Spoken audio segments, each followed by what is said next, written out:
from a perspective of how you got into this, right? So if somebody wants to perhaps go down this road, because there's some really cool parts of what you do. How does, like, is that possible today? Because you got into this a while back. I mean, is it possible to make a career out of this if you just start, like somebody that wants to start now?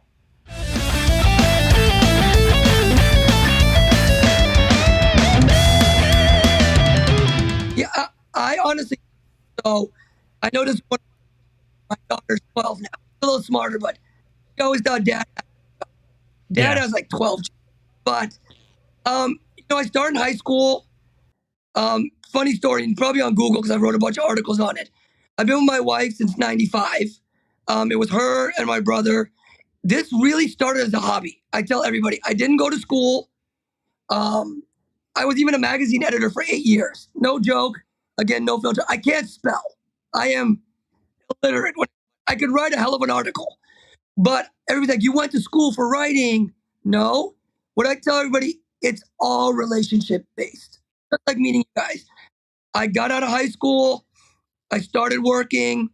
I built the car. My wife, girlfriend at the time, my brother, we drove up and down the East Coast. You got to remember, there were no trailers. We grew up in Miami. So the scene wasn't as big in the 90s. We helped Hot Airport Nights come to the East Coast, Naira, NDRA. Long story short, we drive up and down the East Coast. And again, it's going to sound funny, but people are like, who are these three Asian kids driving everywhere?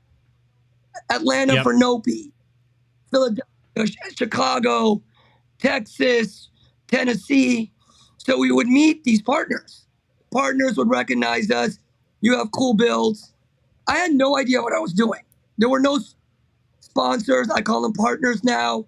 We would literally put proposals together, me and my wife, in the house, take pictures, no digital, glue them to the paper. If I could find it, I have my original Toyo Tires 1996 proposal. But we would send out proposals. There was no email, so you'd mail out hard copies. And it just kept going.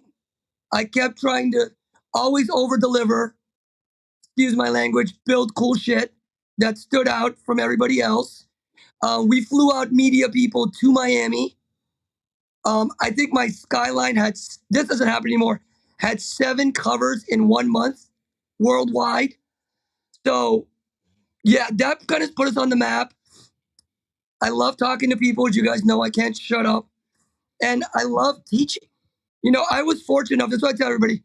I had mentors in our space, Craig Lieberman, RJ De Vera, guys that I looked up to. And the best part is, you said, Keith, I get to do that now. Not just with my kids, but I get to give back on how did you get there. So to answer your question, I think so. It's a little different. When you're on the East Coast, everybody wanted to go to the West Coast, but the competition was less. For me now, you just have to kind of stand out. Like, you have to do what you're going to say and more. You have to try to build good vehicles. A good example, Ford. There's always Ford builders, but some of them stay, some of them fall off. Why do you fall off? You don't do your quarterly report. You don't build a good vehicle. You don't have the right partners. You don't go to shows. You don't post on social media. You don't do recaps. No disrespect. Why in the hell would Ford give you a car? So you've kind of laid out some of your recipe. All right, let's say you get your hands on a DMC 12 with a flux capacitor and a Mr. Fusion, and you go back about 30 years, 25, 30 years. And you have a minute in passing to give some advice to young Neil. Now, he's not going to recognize you because I've seen pictures of you in the past and you had hair. So there won't be the time paradox is safe. There's no risk of like the time paradox being an issue. But you've just got a quick minute to go, hey kid, and just throw out some life advice. Now, without the obvious bet on this sports team at 1,000,000 to 1 odds or whatever, right? Like, not that, but just life advice. What's your What's your advice to young Neil, knowing what you know now?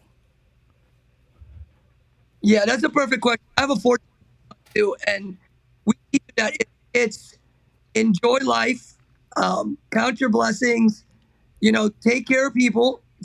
And it's a small industry, and not just in cars and everything I do in sports, in real estate. Just be a good person. Really enjoy what you do. In that sense, I don't really work. I do, but I don't because I love what I do. Um, Travel, spend time with your family, and give back. I've been so fortunate. I want to continue to be able to give back with my time, with my resources, and don't be better than anybody. People always ask, why do you share all your information? Someone shared it with me. Someone introduced me to you guys, to the right person at Ford.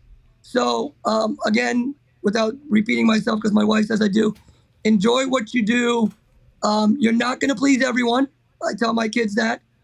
Make sure you're happy and do you. Never be satisfied. Always push the envelope and progress and think 1, 3, 5, 10 years ahead. Great advice. Great advice for Thank you. anybody, for sure. So